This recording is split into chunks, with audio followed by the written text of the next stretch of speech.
What is going on, everyone? My name is Andy. Welcome back to another FPL video. In this one, it's transfer tips for Game Week 24. So I'm going to go through some of the popular players that people are thinking about bringing into their teams and possibly some of those that they're thinking about selling as well, and discuss whether they are good moves or not. If you enjoyed the video, make sure to give it a like, hit that subscribe button if you haven't done so already, and make sure to check out Fantasy Football Hub. They've got a 7-day free trial at the moment and 30% off. All the links you need are in the description below. Loads of tools over there to help you out with your FPL team. Make sure to check them out. Otherwise, let's get into it. So I want to start by talking about Man City in general, because they only played their game from Game Week 23 last night against Brentford. They won 3-1. And obviously, they got Everton at home in Game Week 24, followed by a double game week in Game Week 25. So a lot of people are going to be looking to bring their players in, possibly this week. And some of you might still be thinking about selling some of them as well. I think Foden only dropped in price like a week or two ago. I sold Alvarez in Game Week 23. Some people might still be considering that. So it's worth talking about them. Now, the interesting thing about the lineup is all of the key FPL attackers started. So I would say the key four are Haaland, De Bruyne, Alvarez, and Foden. They're probably the most owned. Some of you might have Bernardo Silva. He started as well on the right. Some of you might have Doku, who was on the bench. But ultimately, the four main attackers are probably Haaland, Alvarez, De Bruyne, and Foden. They all started this game. Foden was on the left, Alvarez and De Bruyne more central, Bernardo Silva on the right, and obviously Haaland playing number 9 as ever. So a couple of takeaways from that. It's probably a good thing from a minutes perspective that all four of those players played. It shows that Pep Guardiola is willing to put them all in the same team, which we have seen before, but not that often, mostly due to injuries and stuff like that. And the fact that they won 3-1 will also be a good thing for that happening again moving forward. It doesn't mean that this is going to be the lineup every single week. I just think overall it's a good thing for their minutes. And I would say they were pretty comfortable. Like, Brentford did have a few chances. Obviously, they got their goal as well from direct from Flecken, basically, all the way down to Morpay up front. But ultimately, Man City were pretty comfortable in that game. Now, if we talk about some of these players individually, I think it was pretty good for Haaland's minutes moving forward that he started, first of all, but then played about 85 minutes. And at that point, it was already 3-1. Brentford probably weren't going to get back into that game. He could have come off a little bit sooner. So I think that's good for him moving forward. And so far, during Haaland's time at Man City, whenever he's been fit, he's always started. So I think if you're looking for a triple captain in Game Week 25, he's the obvious one to go for at the moment. De Bruyne, first of all, started, but then played the whole game as well. That has to be a good thing for him, you know, in the future game weeks as well. So if you've got De Bruyne, obviously you're not getting rid of him anytime soon. I would say for anyone thinking about bringing him in, of course, I don't hate it, right? Everton at home, double game week, then Bournemouth away in 26. Is there a chance that he starts all four of those games? I'm a bit more encouraged now that he's played the full game against Brentford, but it's still not a complete guarantee. I would still stand by the fact I don't think De Bruyne is necessarily worth ripping your team up for, because he's quite expensive, right? He continues to go up in price. He's now, let's have a look here, 10.8 million. And I would say that last night is a classic Kevin De Bruyne game where he's really involved. He's putting in a lot of crosses, creating a lot of chances. He finished on 0.49 expected assists last night, but hardly any shots, right? His expected goals was 0.08. And that is basically Kevin De Bruyne of FPL all over. He will score goals, of course, but his goal threat's not that high. You're relying on assists. And he is one of those players that when he gets an assist, he tends to also get bonus as well. But for 10.8 million, I feel like I need more than that, especially when he doesn't have penalties either. You're never going to captain him when Haaland's fit as well. So it's not that I think he's a bad option. I just don't think that anyone sat there without him should be panicking. That's all, right? If you've got the money, you've got a route to him, I think he's a good option. But I don't think he's worth panicking about necessarily. Alvarez, I think, has provided a bit of a dilemma for anyone that owns him now, because there's only 3 forward slots, and that's going to be a common theme in this video. But if he's willing to play him and De Bruyne and Haaland, is there any need to get rid of him when you've got Everton at home and a double game week coming up? Whether you haven't got, let's say you've got Haaland up front and Alvarez, whoever that third forward is, let's say Solanke or Watkins, you probably don't need to bring the other one in for Alvarez. So I think if I had him, I'd now be pretty tempted to stick. Is he going to start 3 of the next 3? Not necessarily, but you probably get 2 starts, and that might be enough to hold on to and then maybe deal with him later on. And then again, Foden, I think, is, I mean, he outscored De Bruyne last night, so I'm happy about that. As you know, I benched him, which is a bit frustrating, but look, I played Saka, he got 9 points. These things happen. But one, that won't have done his chances of staying in the team any harm whatsoever. I also think it's pretty good that he played on the left, so Pep didn't start Grealish or Doku in that position. He wanted Foden to be in that team. So we've got a player now that can play on the left, on the right, and centrally, and he costs a lot less than De Bruyne as well. So I think Foden, if you want a Man City midfielder, you can't get up to De Bruyne. Foden is clearly the one to go for, and I'm pretty glad that I've got him in my team. As I said before, when I bought him, it was kind of best of the bad bunch, right? I got him for Burnley at home. There wasn't really any other midfielders. I wanted to start planning for the double game week, but I still like him as an option. Whether or not I would keep him long term, I don't know, but I think it looks great. Again, can I guarantee you he's going to start all 3 of the next 3? No, but he should get at least 2 starts, you would say. Outside chance of all 3, and obviously could come off the bench as well. So I think right now, and I think I'll probably get asked this question again next week. If I was picking 3 Man City players, who would I go for? Haaland, clearly. Then probably De Bruyne, if you can fit him in easily. But I don't think it's worth ripping your team apart. So I'd probably go Foden and then take your pick from the rest. I think with Walker starting last night, that is a good thing, of course. And if he starts in 24, I'd be pretty confident about him starting both games in 25. Because up until that benching last week, he started every other game. So I think Walker is definitely back on the menu. If you need to go someone a bit cheaper, I have got my eye on Vardiol now. He started a lot of games in a row. Now I don't want to get caught into the trap of thinking he's nailed on, because I would never say that about a Man City defender. But he's played 490 minutes in a row, and I just think for 4.8 million, he might be worth the risk. And I like the fact that he plays in game week 26 as well against Bournemouth away. There's no blank there. And for me, it would probably just be selling someone like Charlie Taylor, who's no good to me anyway. So for me, Vardiol might be worth the risk. Would I sell Trent or Porro or one of my Arsenal defenders for him? Not necessarily, although I wouldn't rule it out. But I think for that price, for a Man City defender, it just could be worth the risk. It's worth saying that players like Akanji and Stones are not flagged anymore. So maybe they come into the team, and obviously that's just a couple of extra centre-backs to go with the huge amount they've already got. But I think right now, if I had to pick someone outside of Walker, it would probably be Ake or Vardiol, and I'd probably just take the cheaper one of the two. I mean, Vardiol can obviously play centre-back. He can play left-back as well. I guess he could also invert into midfield if Pep needed him to do that, if Stones wasn't available. So I just think all round, he's a pretty good option for 4.8. Would I take him ahead of Walker? Probably not. So that's Man City in general. I don't think I've missed anything else out. I mean, Diaz is probably the most nailed defender outside of Walker, but I don't know if he's worth going for over Walker or Vardiol for FPL. And obviously, if you want someone who's absolutely nailed on, super cheap attacking, then Rodri is the one. What's going to happen in the next game? No idea. I wouldn't like to predict Man City. It could be complete change. Foden could go back to the right. Bernardo Silva could come out of the team. Doku could start. We don't know.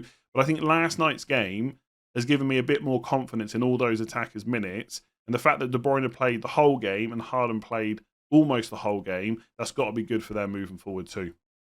I've said moving forward quite a lot, haven't I? Anyway, there we go. That's my thoughts on Man City. All right, let's move on to some individual players and talk about Pervis Estupiñán. Now, he has become a bit of a problem for FPL because in game week 22 against Luton, he was hooked at half-time. Then in game week 23 against Palace, he didn't even start. He only got about 10 or 15 minutes off the bench. So if you don't own him, it's pretty clear. You just don't bring him into your teams whatsoever. Spurs away in game week 24 is not that great anyway. Brighton will almost certainly concede in that one. And afterwards, between game weeks 25 and 28, they got Sheffield United away, Everton at home, Fulham away, and Forest at home, which isn't bad. But straight after that, they will probably blank in 29. And even if they don't, it's Man City at home. So there's no clean sheet there either. And obviously, it's all right having good fixtures between 25 and 28. But if you ain't going to play, then it doesn't really matter. You've got blanks and doubles to contend with pretty soon. Pervis Estupiñán is just not worth buying. If you own him, it's a little bit of a different conversation.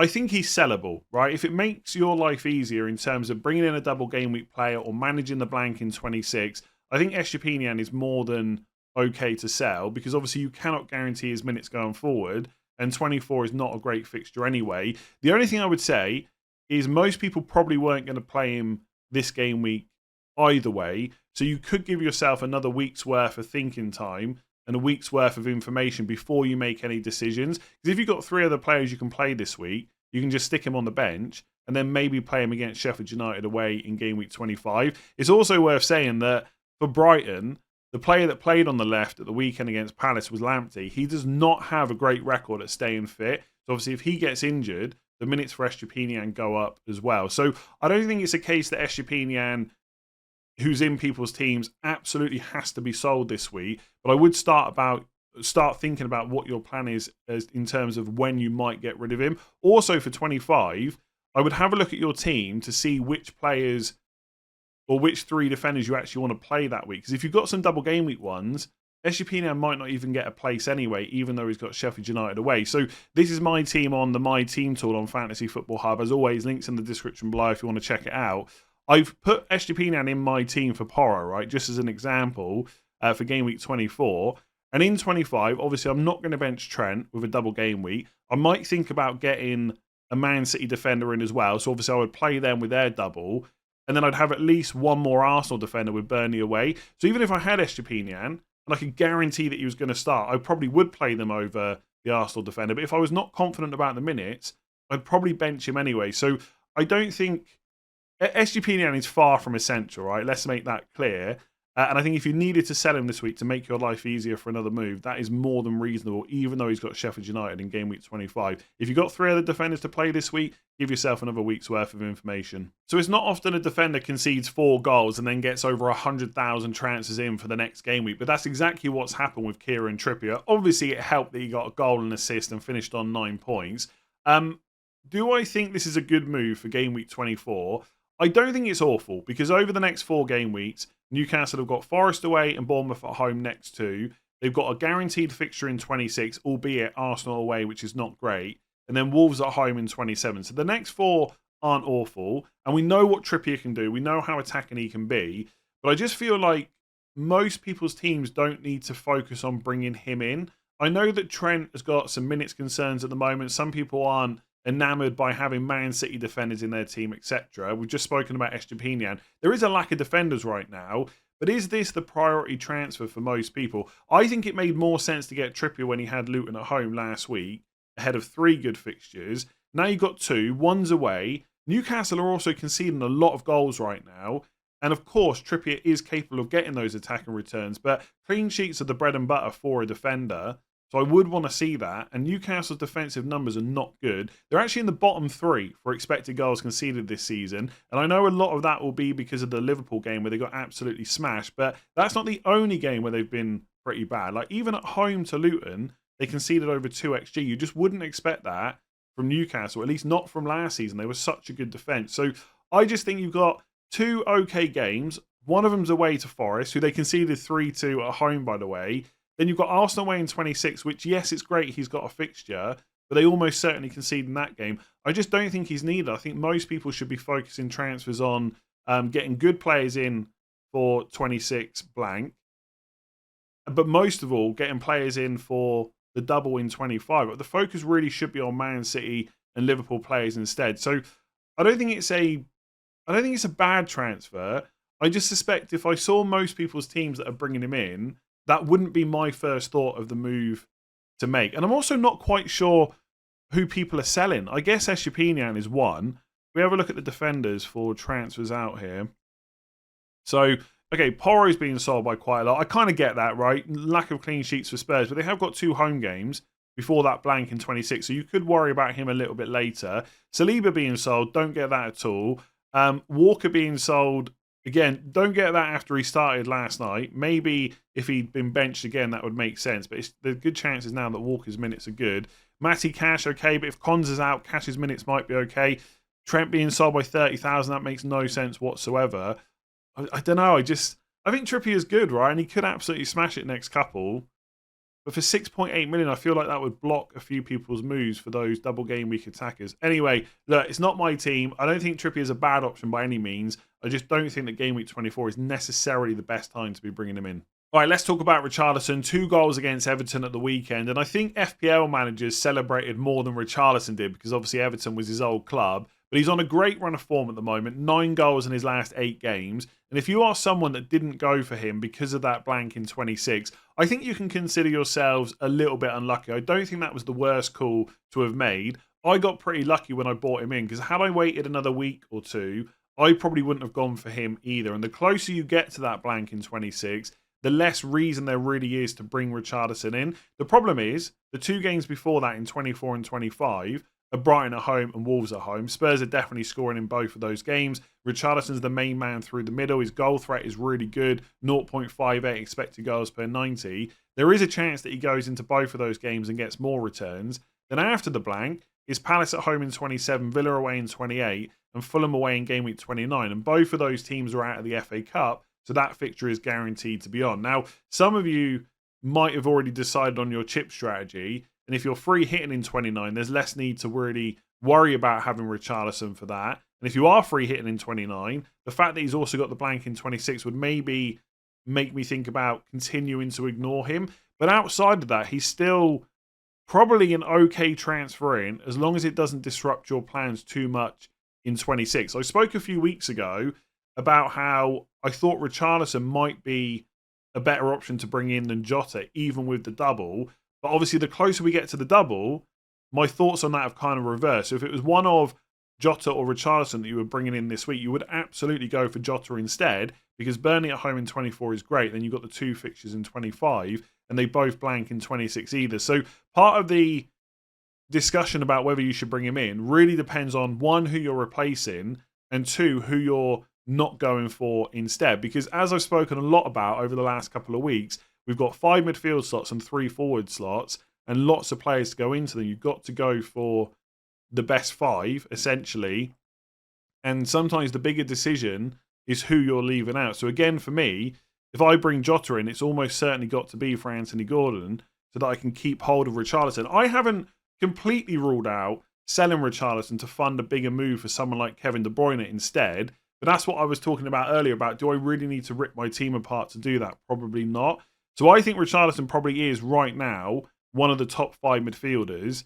But if you were thinking about bringing him over Jota, I wouldn't do that. And if it's going to make you really stuck for game week 26, I would probably continue to ignore him and just hope that he doesn't do damage over the next 2 games, which he absolutely could. So over 200,000 managers have brought him in. I think it's a pretty good move, but I think carefully about, 1, how many doublers you want for 25, and if you put Richarlison in, is he taking the place of a better midfielder? And 2, how are you going to factor in game week 26? So again, you can use the My Team tool on Fantasy Football Hub. So I actually had to cut there because I realised I didn't have my actual FPL team in the tool, but I've sorted that out now. But all I really wanted to show you is how I'm thinking about game week 26 and the fact that Chelsea, Luton, Spurs and Liverpool all blank. And if you're someone that doesn't own Richarlison, these are the kind of things that I would consider before you get him in, even though he looks like such a good option right now. Now, I haven't decided on my moves for this week, right? But something that I'm considering is Watkins to Darwin Nunez, who will double in 25 and blank in 26, and then Gordon to Jota, who's obviously exactly the same, will double in 25, blank in 26. And for game week 25, my team would then look pretty good. I'd have 3 Liverpool players with doubles, and I'd have Haaland and Foden. Maybe I bring in another Man City player. I'll decide that in game week 25. But in game week 26, I've got a lot of players blanking. So I've got Porro, Richarlison, Palmer, and then my 3 Liverpool players as well. So 6 players blanking. And I've also got Charlie Taylor on the bench, who's currently injured. I'm not expecting him back for 26 either. Now, I've spoken previously that Liverpool's fixtures after the blank are not that great. They'll probably blank in 29 as well. So my priority would probably be to sell those 3 players. And I would bench Richarlison, Porro and Palmer, and then hope that maybe Charlie Taylor is back. So for my team going into 26, I might have to make like 3, maybe 4 transfers just to kind of sort that out. Now, I'm kind of okay with that. I may even just play 10 players in 26 because I think, although I'm taking a dent in points for that week, it'll be good for the long term.